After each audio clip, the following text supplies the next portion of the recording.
زندگی کی بہت ہی دیش و بہار خزانہ ہم سے جدا کر لے کر جا رہا ہے جسے ہم دوبارہ حاصل نہیں کر سکتے، اور وہ خزانہ ہے وقت۔ یہ وقت آپ دنیا کا مال دولت اولاد بھی خرچ کر دیں تو دوبارہ حاصل نہیں ہو سکتا۔ اس وقت کی اللہ تبارک و تعالیٰ کے نزدیک یقین جانیے میرے عزیز ساتھیوں، وہ بڑی قدر و قیمت ہے۔ اللہ تبارک و تعالیٰ مختلف مقامات میں قرآن مجید کے اندر ہمیں اور آپ کو وقت کی اہمیت بتاتے ہوئے اور وقت کی عظمت کو ہمارے سامنے اجاگر کرتے ہوئے قرآن مجید کے اندر مختلف مقامات میں اللہ تبارک و تعالیٰ نے وقت کی قسمیں کھائی ہیں۔ کہیں اللہ تبارک و تعالیٰ کہتے ہیں والفجر، قسم ہے فجر کے وقت کی۔ کہیں فرمایا والعصر، قسم ہے زمانے کی، گزرتے ہوئے وقت کی۔ کہیں اللہ تعالیٰ کہتے ہیں والضحیٰ، قسم ہے چاست کے وقت کی۔ کہیں اللہ تبارک و تعالیٰ نے کہا واللیل اذا سجا، قسم ہے رات کے وقت کی جب وہ چھا جائے۔ کہیں اللہ تبارک و تعالیٰ ارشاد فرماتے ہیں والنہار اذا تجلی، قسم ہے دن کی جب وہ چھا جائے۔ یہ وقت ہیں جن کی قسمیں اللہ تبارک و تعالیٰ اپنے قرآن مجید کے اندر کھا رہے ہیں۔ ہمیں یہاں دو باتیں یاد رکھنی چاہیے۔ سب سے پہلی بات یہ کہ اللہ تبارک و تعالیٰ جب بھی اپنے بندوں کے سامنے کسی چیز کی اہمیت اور عظمت کو اجاگر کرنا چاہتے ہیں، کسی چیز کو بتانا چاہتے ہیں کہ یہ بہت قیمتی ہے اور خاص ہے، تو اس کی قسم اللہ تبارک و تعالیٰ قرآن مجید کے اندر کھاتے ہیں۔ اور اللہ تبارک و تعالیٰ کا قرآن مجید کے اندر وقت کی قسم کھانا اور صرف ایک بار نہیں، متعدد مرتبہ اللہ تعالیٰ کا وقت کی اوقات کی قسم کھانا، یہ اس بات کی دلیل ہے کہ یہ وقت بڑا اہمیت کا حامل ہے اللہ تبارک و تعالیٰ کے نزدیک۔ اور دوسری بات یہ بھی یاد رکھنی چاہیے ہمیں کہ اللہ تبارک و تعالیٰ خالق کائنات مالک ارض و سما ہے۔ اس نے ساری کائنات بنائی ہے، زمین آسمان چاند ستارے دریا پہاڑ انسان جاندار غیر جاندار بے جان سب اللہ تعالیٰ کی مخلوق ہے، اور وقت بھی اللہ تعالیٰ کی مخلوق ہے۔ اللہ تعالیٰ اپنی مخلوق میں جس کی چاہے قسمیں کھا سکتا ہے، لیکن مسلمانوں کے لیے اور انسانوں کے لیے جائز نہیں ہے کہ ہم اللہ تبارک و تعالیٰ کے علاوہ کسی اور کی قسم کھائیں۔ ہمارے معاشرے میں گاؤں دیہاتوں میں اکثر یہ عام ہوتا ہے کہ لوگ لا علمی کی بنا پر قسمیں کھا رہے ہوتے ہیں، کوئی ماں کی قسم کوئی باپ کی قسم، یہاں تک کہ کچھ لوگ جہالت کی بنا پر قرآن کی تک قسمیں کھاتے ہیں۔ اللہ کے رسول صلی اللہ علیہ وسلم کا اس کے متعلق کیا فرمانے اللہ کے پیارے حبیب فرماتے ہیں من حلف بغیر اللہ فقد اشرک، جس نے اللہ کے علاوہ کسی اور کی قسم کھائی گویا کہ اس نے شرک کیا۔ اور الحمدللہ اہل حدیث شرک کی ڈیفینیشن بہت اچھے طریقے سے جانتے ہیں کہ شرک کو اللہ تبارک و تعالیٰ کبھی نہیں معاف کرے گا۔ اگر آپ اللہ کے علاوہ کسی اور کی قسم کھا رہے ہیں، گویا کہ اللہ کے رسول نے جب آپ کو اللہ کے علاوہ کسی اور کی قسم کھانے سے منع فرمایا ہے، آپ کسی اور کی قسم کھا کر آپ اس چیز کو، اس شخص کو، اس وقت کو اللہ تبارک و تعالیٰ کے برابر کر دے رہے ہیں۔ یہی تو شرک ہے۔ تو یہ بات یاد رکھنی چاہیے کہ اللہ تبارک و تعالیٰ کے علاوہ کسی اور کی قسم نہیں کھائی جائے گی، اللہ تعالیٰ جس کی چاہے قسم کھا سکتے ہیں۔ اور اللہ تعالیٰ نے وقت کی قسم کھائی تاکہ ہمیں اور آپ کو وقت کی اہمیت معلوم ہو سکے۔ وقت کتنی اہمیت کا حامل ہے اللہ تبارک و تعالیٰ کے نزدیک، آپ اس کا اندازہ اس حدیث کے اندر بھی لگا سکتے ہیں۔ آپ صلی اللہ علیہ وسلم نے ارشاد فرمایا کہ حدیث قدسی ہے کہ اللہ تبارک و تعالیٰ ارشاد فرماتا ہے کہ ابن آدم مجھے گالیاں دیتا ہے۔ اس کا گالیاں دینا یہ ہے کہ وہ کہتا ہے کہ میری اولاد ہے، قد شتمنی ابن آدم۔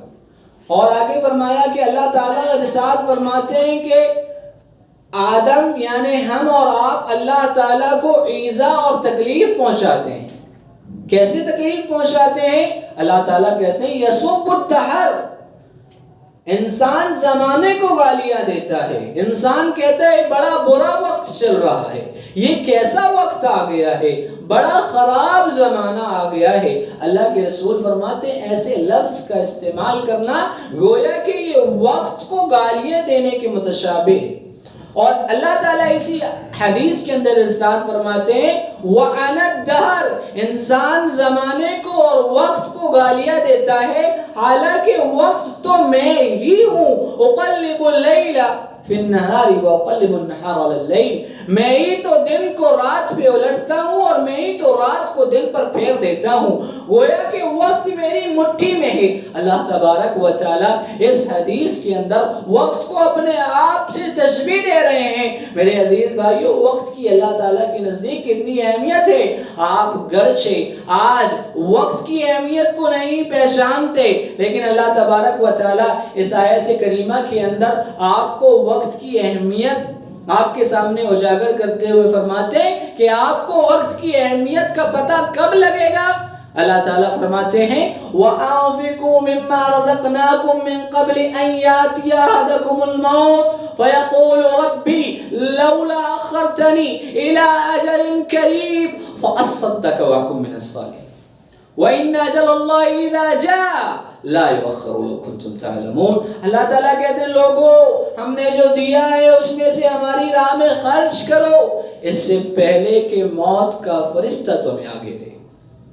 جب ہم نے جو تمہیں وقت دے رکھا ہے یہ وقت ختم ہو جائے گا اور موت کا فرشتہ تمہیں آگے رہے گا، فَيَقُولُ، اس وقت تمہیں وقت کی اہمیت کا اندازہ ہوگا اور تم کہو گے ربی لولا اخرتنی الی اجل قریب، تم رب کے سامنے گڑ گڑاؤ گے کہ اللہ تبارک و تعالی چند لمحات کی مجھے فرصت دے دے، اللہ تبارک و تعالی تھوڑے سے وقت کی مجھے مہلت دے دے، فَأَصَّدَّقَ، میں اپنا سارا مال آپ کی راہ میں خرچ کر دوں گا، وَأَكُن مِّنَ الصَّالِحِينَ، اللہ تعالیٰ تھوڑا سا تو وقت دے دے، اس فرشتے کو کہہ دے کہ مجھے چند لمحات کی فرصت دے دے کہ میں نیک لوگوں میں سے بن جاؤں، اللہ تعالیٰ مجھے چند لمحات کی فرصت دے دیجئے، تھوڑا سا وقت دے دیجئے، سجدہ کر لوں۔ اللہ تعالیٰ کہتے ہیں اِنَّ أَجَلَ اللَّهِ إِذَا جَاءَ، جب موت کا وقت آ جاتا ہے اور انسان کی زندگی کا وقت ختم ہو جاتا ہے، پھر ایک لمحے کی فرصت نہیں دی جاتی۔ تو میرے عزیز بھائیوں، جب آپ کی آنکھیں بند ہو جائیں گی تب آپ کو وقت کی اہمیت کا اندازہ ہوگا اور اس کے بعد آپ کی اصل آنکھیں کھلیں گی کہ پھر وقت کی اللہ تعالیٰ کے نزدیک کتنی اہمیت ہے کہ چند لمحات آپ اللہ سے مانگیں گے لیکن آپ کو دوبارہ چند لمحوں کی فرصت نہیں ملنے والی ہے۔ یہ وقت اللہ تبارک و تعالیٰ کی امانت ہے، ہمیں اللہ تبارک و تعالیٰ نے امانتاً اللہ تعالیٰ نے یہ وقت دیا ہے۔ اللہ تعالیٰ کے کہتے ہیں سورہ ذاریات کے اندر وَمَا خَلَقْتُ الْجِنَّ وَالْإِنسَ إِلَّا لِيَعْبُدُونَ، لوگوں ہم نے یہ زندگی تمہیں دی ہے تاکہ تم ہماری عبادت کرو۔ یہ زندگی کیا ہے؟ اوقات سے بھری ہوئی یہ زندگی ہے۔ کسی کو اللہ تعالیٰ 50 سال کی زندگی دیتے ہیں، کسی کو 60 سال کا وقت دیتے ہیں، یہ وقت ہی تو ہے زندگی، اور یہ اللہ تعالیٰ نے ہمیں ہماری اپنی عبادت کے لیے دی ہے۔ اگر ہم وقت کا صحیح استعمال نہیں کر رہے ہیں تو گویا کہ ہم اللہ تعالیٰ کی عطا کردہ امانت میں خیانت کر رہے ہیں۔ میرے عزیز بھائیو، امام ابن قیم رحمۃ اللہ علیہ فرماتے ہیں اضاعت الوقت اشد من الموت، یہ بہت گہرے کلمات ہیں۔ امام ابن قیم فرماتے ہیں کہ یہ جو وقت کا ضائع کرنا ہے، موبائل میں بیٹھ کر ہوٹلوں میں، آفسوں میں یا کہیں اور جہاں بھی آپ وقت ضائع کر لیں، یہ وقت کا ضائع کرنا موت سے بھی زیادہ سخت ہے۔ کیوں؟ ان الموت تقطعک عن الدنیا واہل الدنیا، یہ موت تو آپ کو دنیا اور دنیا والوں سے ہی کاٹے گی۔ آپ کو معلوم ہے کل من علیہا فان، دنیا میں آئے ہو تو جانا ہے، ہر کسی کا ایمان ہے موت آنا ہے، موت آئے گی، اس کی تکلیف کم ہوگی، لیکن وَإِذَاءَةُ الْوَقْتِ وقت کا ضائع کرنا تُقَطِّعُكَ عَنِ اللَّهِ وَعَنِ الْآخِرَةِ، یہ وقت کا ضائع کرنا آپ کو اللہ سے دور کر دیتا ہے اور آپ کی آخرت کو برباد کر دیتا ہے۔ بل تؤثرون الحیات الدنیا والآخرت خیر وابقى، تم دنیا کی زندگی کو ترجیح دے کر وقت کو ضائع کر دیتے ہو، حالانکہ آخرت کی زندگی ہمیشہ و ہمیش کی زندگی ہے اور بہتر زندگی ہے۔ آپ اگر وقت کا صحیح استعمال نہ کرے، اللہ آپ سے راضی نہیں ہوگا، آپ کی آخرت برباد ہو جائے گی، اور جب آپ کی موت کا وقت آئے گا آپ کو دنیا اور دنیا والوں کا چھوڑنے کا غم نہ ہوگا، لیکن اپنے رب کو ناراض کرنے کا اور آخرت کو برباد کرنے کا زیادہ تکلیف ہوگی۔ اسی لیے تو اللہ تعالیٰ نے کہا فَيَقُولُ، تم چلاؤ گے، کہو گے اللہ تھوڑی سی مہلت دے دو، ایمان لا لیں گے، نیک بن جائیں گے، نمازیں پڑھنے لگیں گے، دین کی تبلیغ کرنے لگیں گے، قرآن و سنت پہ عمل کرنے لگیں گے، لیکن پھر وقت نہیں ملے گا۔ اللہ، یہ وقت اللہ تعالیٰ نے اپنی عبادت میں لگانے کے لیے دیا ہے۔ لَقَدْ كَانَ لَكُمْ فِي رَسُولِ اللَّهِ أُسْوَةٌ حَسَنَةٌ، ہمارے لیے اللہ کے نبی کریم صلی اللہ علیہ وسلم کی زندگی آئیڈیل اور نمونہ ہے۔ آپ جانتے ہیں اللہ تبارک و تعالیٰ کے پیارے حبیب کی زندگی کے اوقات کس طرح گزرا کرتے تھے۔ اب صلی اللہ علیہ وسلم فرماتے ہیں کہ میں ہر روز 100 سے زیادہ مرتبہ یا تقریباً 100 مرتبہ استغفار کرتا ہوں۔ اللہ کے نبی کی زندگی تسبیحات پڑھتے ہوئے گزرا کرتی تھی۔ اسی لیے آپ دیکھیں گے کہ اسلام ایک ایسا واحد مذہب ہے کہ آپ کو ہر چیز کے اندر اللہ کا ذکر ملے گا۔ اللہ کے نبی قرآن کھولتے ہیں، قرآن پڑھیں گے تو اللہ کی عبادت ہے، لیکن اس سے پہلے کیا پڑھتے تھے؟ اعوذ باللہ من الشیطان الرجیم۔ اللہ کے نبی بستر سے اٹھ رہے ہیں تو اللہ کا ذکر، الحمدللہ الذی احینا بعدما اماتنا والیہ النشور۔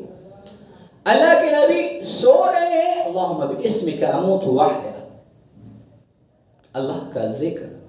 اللہ کے نبی کو اچھا خواب دیکھا، اللہ کے نبی الحمدللہ۔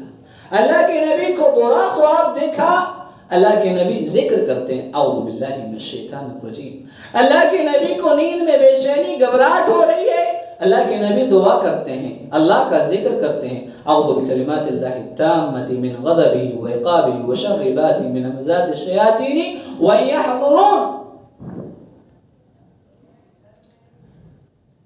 اللہ کے نبی کو کسی نے کوئی چیز کھلا دی تو اللہ تعالیٰ کا ذکر کرتے ہوئے اسے دعا دیتے ہیں اللہم آتی من اتمنی وشکی من سکانی۔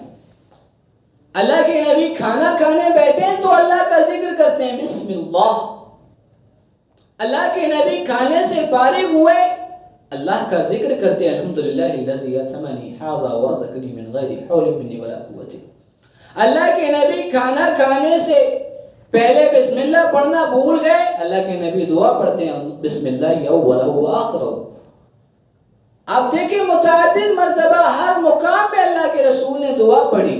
کسی کو دیکھنے گئے تو اسے اللہ کا ذکر پڑھ کے سنایا اور پھر اس پر دم کیا، کہا بسم اللہ اللہم انی اسألک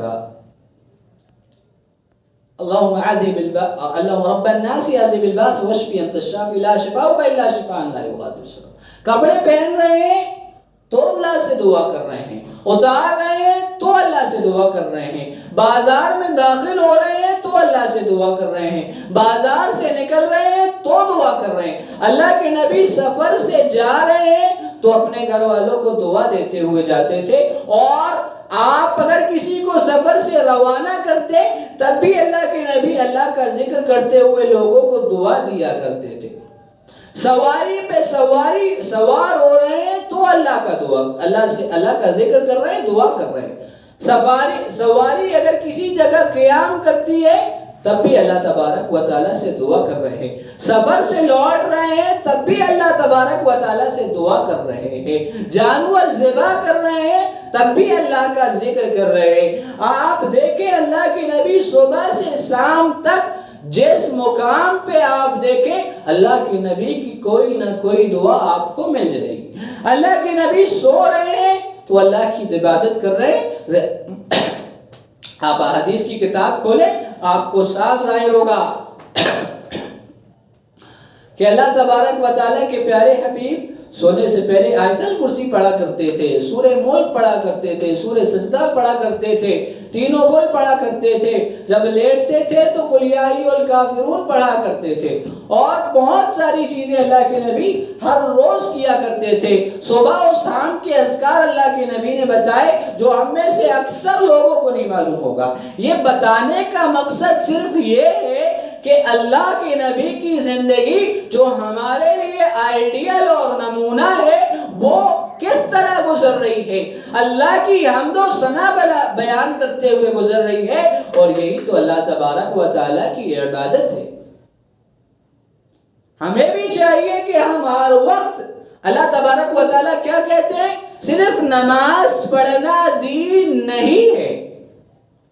فَإِذَا قُضِيَتِ الصَّلَاةُ جب نماز سے فارغ ہو جاؤ, فَانْتَشِرُوا فِي الْأَرْضِ پھیل جاؤ زمین میں, وَابْتَغُوا مِنْ فَضْلِ اللَّهِ اللہ کا فضل تلاش کرو, رزق تلاش کرو, روٹی تلاش کرو, کام دھندا کرو. وَاذْكُرُوا اللَّهَ كَثِيرًا اور کام دھندا کرتے وقت بھی اپنے اخراجات کو پورا کرتے وقت بھی اللہ کے ذکر سے غافل نہ ہو, بلکہ کثرت سے اللہ کا ذکر کرو. لعلکم تفلحون تاکہ تم کامیاب ہو جاؤ. یہ اللہ کے نبی کی زندگی ہے. اللہ کے نبی نے فرمایا اپنے گھروں کو قبرستان نہ بناؤ, اس میں اللہ کا ذکر کر کے اللہ کی عبادت کر کے اسے زندہ رکھو. اللہ کے نبی ہمیں اور آپ کو اللہ کی عبادت کی طرف, اللہ کے نبی کی زندگی جو اللہ کے نبی نے ہمیں بتایا, ظاہر سی بات ہے وہ اللہ کے نبی نے خود بھی فالو کیا. اللہ کے نبی فرماتے ہیں انسان ہر روز اٹھتا ہے تو اس پر ہر روز اس کے جتنے جوڑ ہوتے ہیں اس پر اتنا صدقہ ہوتا ہے. انسان کے جسم میں 360 جوڑ ہوتے ہیں اور ہر انسان پر یہ ضروری ہوتا ہے کہ ان 360 جوڑوں کا صدقہ دے. اسی لیے اللہ کے نبی نے فرمایا اور اس کا صدقہ یہ ہے جو الحمدللہ کہے تو یہ بھی صدقہ ہے, سبحان اللہ کہے یہ بھی صدقہ ہے, اللہ اکبر کہے یہ بھی صدقہ ہے, لا الہ الا اللہ محمد رسول اللہ کہے یہ بھی صدقہ ہے, اور لوگوں کو برائی سے روکے یہ بھی صدقہ ہے, لوگوں کو نیکی کی دعوت دے یہ بھی صدقہ ہے, راستے سے تکلیف دہ چیزوں کو ہٹا دے یہ بھی صدقہ ہے. یہ 360 جوڑوں کا صدقہ ادا کرنے کا ہمیں اللہ تبارک و تعالیٰ کے پیارے حبیب نے حکم دیا. آپ تو اللہ کے نبی ہیں, آپ اس پر عمل کیا کرتے تھے. یعنی آپ صلی اللہ علیہ وسلم کے دن کے لمحات اس طرح گزرا کرتے تھے, آپ کے بھی اخراجات تھے, آپ بھی کمایا کرتے تھے, آپ بھی تجارتیں کیا کرتے تھے, لیکن آپ کی زندگی کے اندر اللہ کی عبادتیں تھیں اور آپ وقت کا ایسا استعمال کیا کرتے تھے. ہم پر بھی واجب ہے کہ ہم ایسے ہی اللہ تبارک و تعالیٰ کی نبی کی طرح عبادت کر کے اپنی وقت گزاریں. یہ تو دن کا لمحات ہیں, آپ کے دن کے لمحات اس طرح گزرا کرتے تھے, لیکن آپ کے رات کے لمحات کس طرح گزرا کرتے تھے.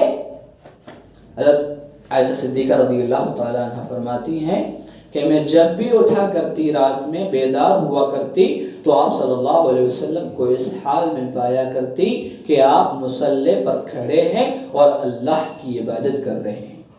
تب جب بھی میں اٹھا کرتی آپ کو اسی حال میں پایا کرتی, اور آپ کی رات کی عبادتوں کا یہ عالم تھا. ایک حدیث کے اندر آتا ہے, راوی حدیث کا نام ہمارے ذہن سے اچٹ گیا ہے, وہ فرماتے ہیں ریاض الصالحین کے اندر وہ حدیث موجود ہے, فرماتے ہیں کہ ایک روز میں اللہ کے نبی کریم صلی اللہ علیہ وسلم کے ساتھ رات کی نماز پڑھنے کھڑا ہو گیا. آپ صلی اللہ علیہ وسلم سورہ بقرہ شروع کی پہلی رکعت میں، اور میں نے گمان کیا دل میں کہ آپ صلی اللہ علیہ وسلم زیادہ سے زیادہ 100 آیتیں پڑھیں گے اور رکوع کر لیں گے، لیکن اللہ کے نبی نے قرات جاری رکھی۔ پھر میرے دل میں ذہن میں خیال آیا کہ اللہ کے نبی زیادہ سے زیادہ سورہ بقرہ پڑھیں گے جو تقریباً 2.5 پاروں پر مشتمل ہے، لیکن راوی حدیث کہتے ہیں اللہ کے رسول نے بس نہیں کیا، اللہ کے رسول تلاوت کرتے گئے، پھر آپ نے سورہ نساء شروع کر دی۔ راوی حدیث کہتے ہیں پھر میں نے گمان کیا اللہ کے رسول سورہ نساء ختم کر کے رکوع کر لیں گے، لیکن راوی حدیث کہتے ہیں جب سورہ نساء ختم ہوئی اللہ کے رسول نے سورہ آل عمران پڑھنا شروع کر دی۔ راوی حدیث کہتے ہیں میرا ارادہ یہ ہوا کہ میں نماز میں گناہ کر لوں، یعنی نماز کو چھوڑ دوں، لیکن کہا میں نے صبر کیا، اللہ کے رسول نے سورہ آل عمران پڑھی اور پھر رکوع فرمایا۔ آپ جانتے ہیں سورہ بقرہ، سورہ آل عمران اور سورہ نساء یہ 3 قرآن کی بہت بڑی بڑی سورہیں ہیں جو تقریباً 5 سے زیادہ ہی پاروں پر مشتمل ہے۔ آپ صلی اللہ علیہ وسلم ایک رکعت میں پڑھ رہے ہیں۔ یہی بس نہیں کہ اللہ کے رسول جب رکوع کیا، راوی حدیث کہتے ہیں جتنا بڑا آپ نے قیام کیا اتنا ہی رکوع کیا، جب سجدے کیے آپ کے سجدے بھی قیام کے برابر تھے۔ یہ اللہ کے رسول کی رات کی نمازوں کا حال ہے۔ امی عائشہ صدیقہ رضی اللہ تعالی عنہا بیان کرتی ہیں اللہ کے نبی اس قدر رات میں عبادتیں کیا کرتے تھے کہ آپ کی پنڈلیاں سوج جایا کرتی تھی۔ ایک روز میں نے اللہ کے رسول سے سوال کیا، یا رسول اللہ، اللہ کے رسول لماذا تصنع ما هذا، اللہ کے رسول آپ ایسا اتنی عبادتیں، اتنی کثرت سے عبادتیں کیوں کرتے ہیں؟ آپ کی پنڈلیوں میں ورم آ جایا کرتا ہے، آپ کی پنڈلیاں پھول جایا کرتی ہیں۔ آپ صلی اللہ علیہ وسلم جو میرے اور آپ کے لیے آئیڈیل اور نمونہ ہیں، اگر ہمیں زندگی گزارنی ہو تو اللہ کے رسول صلی اللہ علیہ وسلم کو دیکھ کر زندگی گزارنی ہے، جیسے انہوں نے زندگی گزاری اس طرح زندگی گزارنی ہے۔ اللہ کے رسول صلی اللہ علیہ وسلم کو اللہ تبارک و تعالی نے رسول بنایا اور کہا هو الذی بعث فی الامیین رسولا منہم، اور کئی مقام میں فرمایا ہم نے انہی میں سے رسول بھیجا۔ یہ ہم ہی میں سے تو رسول تھے، یعنی اللہ کے رسول انسان تھے، ہماری طرح اخراجات تھے ان کے، اللہ تعالیٰ نے ہماری طرح باڈی بنائی تھی ان کی، لیکن اسی لیے تو ہمارے لیے آئیڈیل اور نمونہ تھے کہ ان کے اندر جتنی طاقت تھی آپ کے اندر بھی اسی طرح کے اعضاء فٹ ہیں۔ ہم بھی اس قدر عبادت تو نہیں کر سکتے، لیکن تقریباً زیادہ سے زیادہ تو عبادت کر سکتے ہیں۔ اللہ کے نبی صلی اللہ علیہ وسلم سے سوال کیا کہ اتنی کثرت سے عبادت کیوں کرتے ہیں؟ اللہ کے نبی نے فرمایا کیا میں اپنے رب کا شکر گزار بندہ نہ بن جاؤں؟ یہ اللہ کے نبی کے اوقات تھے جو آپ صلی اللہ علیہ وسلم اللہ کی عبادتوں میں صرف کیا کرتے تھے۔ یہ وقت کی اہمیت ہے ہمارے اللہ تبارک و تعالیٰ کے نزدیک، اور ہم اس وقت کو فضول ضائع نہیں کر سکتے۔ کل قیامت کے دن اللہ تعالیٰ اس کے متعلق سوال کرنے والے ہیں۔ یہ تو اللہ کے نبی کا حال ہے۔ آپ کے صحابہ اکرام کا بھی یہی شیوا تھا۔ جب آپ کو مکہ کے اندر عبادات کرنے کا موقع نہیں ملا، آپ نے گھر بار چھوڑ دیا، اللہ کی عبادت کے لیے ہجرت کر گئے۔ ابو بکر صدیق کے بارے میں آتا ہے، عائشہ صدیقہ رضی اللہ تعالی عنہا فرماتی ہے آپ نے گھر کے صحن میں ایک مسجد بنائی تھی اور اسی میں زور سے قرات کر کے قرآن پڑھا کرتے تھے اور اسی میں نمازیں پڑھا کرتے تھے مکی دور میں۔ یہ صحابہ اکرام کا وقت گزارنے کا طریقہ تھا۔ روم کے بادشاہ نے ایک کافر کو بلایا جو مسلمانوں کے ساتھ رہا کرتا تھا یا قیدی تھا، اور اس نے کہا کہ مجھے مسلمانوں کے بارے میں بتاؤ کہ مسلمان کیسے ہیں۔ اس نے کہا بادشاہ سلامت میں آپ کو ایسا منظر کھینچتا ہوں آپ کے سامنے، آپ کو ایسا معلوم ہوگا آپ مسلمانوں کو دیکھ رہے ہیں۔ اس کافر نے اپنے بادشاہ کے سامنے عمر ابن خطاب کے سپاہیوں کا کیسا منظر کھینچا؟ فرمایا فرسان من النہار و رہبان من اللیل، مسلمانوں کی حالت یہ ہے کہ دن میں تو وہ جہاد کرتے ہیں، جنگیں لڑتے ہیں، تیرے چلاتے ہیں، گھڑ سواری کرتے ہیں، کمانے سنبھالتے ہیں، اور ان کی راتوں کا یہ عالم ہوتا ہے کہ وہ دن کے غازی ہیں اور رات کے نمازی ہیں، رات بھر مصلی پر کھڑے ہو کر اپنے رب کے سامنے گڑ گڑاتے ہیں، مناجات کرتے ہیں، کہا اور کیا کرتے ہیں، کہا حلال روزی کھاتے ہیں، جب بھی کہیں جاتے ہیں سلام کرتے ہیں، جب بھی کہیں آتے ہیں سلام کرتے ہیں۔ اور مسلمانوں کا یہ حال ہے کہ جب بھی کسی قوم پر ٹوٹ پڑتے ہیں تو جب تک اسے شکست نہ دے اپنے پیر پیچھے نہیں گھسیٹتے لیتے۔ اس روم کے بادشاہ نے جواب دیا، اگر تم صحیح کہتے ہو، اگر مسلمانوں کا یہ عالم ہے تو وہ دن دور نہیں جب مسلمان اس کرسی پر بھی قابض ہوں گے جس کرسی پر میں ہوں۔ تو صحابہ اکرام کی زندگی کے اوقات بھی اللہ تبارک و تعالیٰ کی عبادت میں صرف ہوا کرتے تھے۔ یہ وقت، اس کی اہمیت کا آپ اندازہ اس بات سے بھی لگا سکتے ہیں، بس تھوڑا سا وقت لے کر آپ اپنی بات کو ختم کروں گا، کہ جب قیامت کے دن 5 سوال ہوں گے، اس میں جو پہلا اور دوسرا سوال ہوگا وہ وقت کے متعلق ہوگا۔ اللہ کے نبی نے فرمایا ہر انسان اللہ تبارک و تعالیٰ کے سامنے ہوگا، اور جب تک اس سے 5 سوال نہ ہو قدم اس کے نہیں ہٹ سکے گا۔ پہلا سوال العمر فیما افنا، کہ ہم نے جو عمر دی تھی، جو وقت دیا تھا، 50 سال کا وقت، 40 سال کا، 20 سال کا، جتنا بھی وقت دیا، کہاں ضائع کر کے آئے ہو، کہاں لگا کے آئے ہو؟ جو پہلا سوال وقت کے متعلق، جو دوسرا سوال وان شبابی فیما ابلا، ایک خاص وقت کے متعلق کہ جوانی کا جو وقت تھا وہ وقت کہاں لگا کے آئے ہو۔ اللہ کے نبی نے فرمایا 5 چیزوں سے پہلے غنیمت جان لو۔ آپ تمام ان احادیث سے واقف ہیں، ان کے اندر بھی وقت کی اہمیت اللہ کے نبی نے بتائی کہ فرصت کے لمحات کو مشغولیت آنے سے پہلے غنیمت جان لو۔ غنیمت جان لو یعنی ان کا فائدہ اٹھاؤ اور اللہ کو راضی کر لو۔ کہا موت آنے سے پہلے زندگی کو غنیمت جان لو۔ یہ وقت کی اہمیت اللہ کے نبی بتا رہے ہیں کہ یہ زندگی بڑی اہمیت کی حامل ہے، اس میں زیادہ سے زیادہ اللہ کی عبادت کرو۔